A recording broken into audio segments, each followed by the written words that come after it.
बहुत साल पहले की बात है। एक गांव में एक छोटा सा खानदान रहता था, जिसमें एक बूढ़ा बाप और 2 बच्चे रहते थे। इनकी माँ मुद्दतों पहले खुदा को प्यारी हो चुकी थी। बूढ़े बाप के 2 बेटों में बड़े बेटे का नाम अल्ताफ था, जो बहुत आलसी, बेईमान और लापरवाह था। और दूसरा बेटा, जिसका नाम लतीफ था, मेहनती, बड़ों की इज्जत करने वाला और छोटों पर शफकत करने वाला था। बाप जो भी काम करता, छोटा बेटा इसका काम में हाथ बटाता रहता था। मगर बड़ा बेटा दिन भर खेलता और आवारगर्दी करता फिरता और चैन और सुकून से घर में आराम करता। अल्ताफ के वालिद ये देखकर बहुत नाराज होते। कभी कभी तो वो इसे डांट देते कि वो कुछ काम करे, अपने छोटे भाई की तरह इनकी मदद करे। धीरे धीरे उन दोनों के वालिद बूढ़े होते गए और इसी हालत में पहुंच गए कि खुद का बोझ भी ना संभाल सके।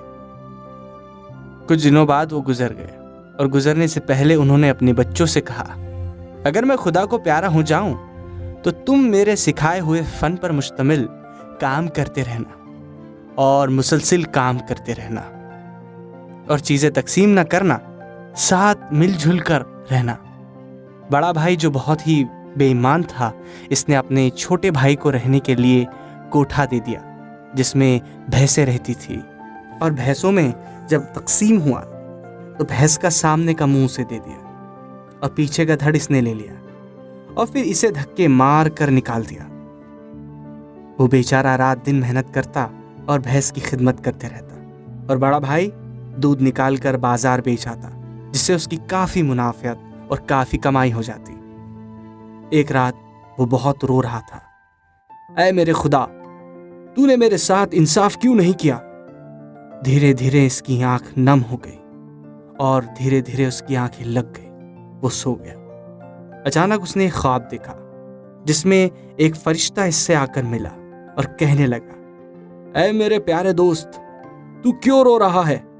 लतीफ, क्या करूं, मेरे बड़े भाई बेईमान आलसी भाई ने मुझे एक भैंस का मुंह दे दिया और इसने पीछे के हिस्से ले लिया और मुझे घर से महरूम कर दिया। फरिश्ता, घबराओ मत, तुम्हें ये सब कुछ मिलेगा, तुम्हें ये सब कुछ मिलेगा। मेरी बात पर अमल करना होगा, साथ साथ तुम्हारे भाई अल्ताफ को सबक भी मिल जाएगा। लतीफ, मगर वो कैसे, मेरा भाई तो बहुत जिद्दी और मतलबी है। वो जगह और भैंस मुझे बराबर का हक कैसे देगा। सबसे पहले तुम भैंस को खाना मत डालना, इसे चिल्लाने देना। कुछ भी हो जाए, तुम भैंस को खाने के लिए चारा मत डालना। लतीफ, नहीं नहीं, मैं ऐसा नहीं कर सकता, क्योंकि भैंस एक जानवर है और मैं अपने बड़े भाई की तरह जालिम नहीं हूँ। फरिश्ता, ऐ मेरे दोस्त, तुम्हें सिर्फ ये कुछ ही दिन करना होगा और भैंस दूध देना बंद कर देगी, जिसकी वजह से तुम्हारे भाई तुम्हें वो भैंस वापस दे देगा।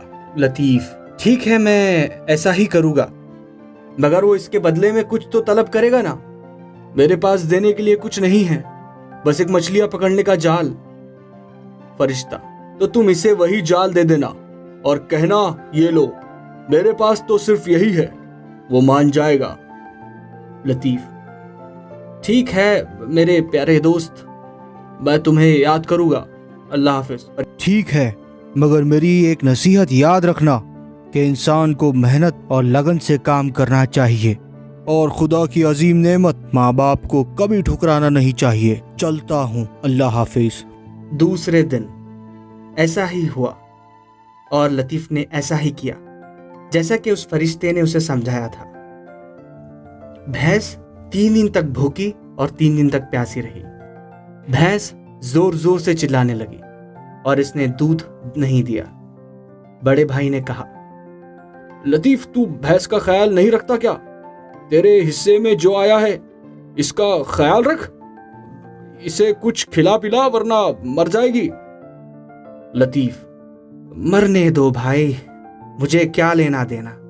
वैसे भी आपने अपने हिस्से पर ध्यान दे, मुझे इस हिस्से से कुछ हासिल नहीं होता, तो मैं इसकी खिदमत क्यों करूं। अल्ताफ, ऐसा क्या, मैं मेरा भी नुकसान हुआ जा रहा है। भैंस दूध नहीं दे रही है, बल्कि उल्टा मुझे गोबर फेंकना पड़ रहा है। लतीफ, ठीक है, तो एक काम की बात हो जाए।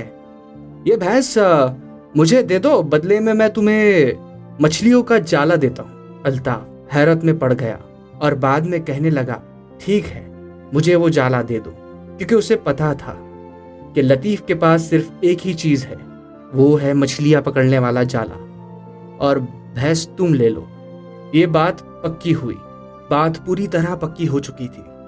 चंद रोज बाद लतीफ़ ने भैंस को भरपूर खिलाया पिलाया और प्यार किया। फिर भैंस ने दूध देना शुरू किया और धीरे धीरे इसके पास बहुत सारे पैसे जमा होने लगे और इसने एक खुद का घर बना लिया और बहुत खुशी खुशी रहने लगा और इस फरिश्ते को दुआएं देने लगा। तो बच्चों, हमेशा काम दिमाग और दिल से करना चाहिए।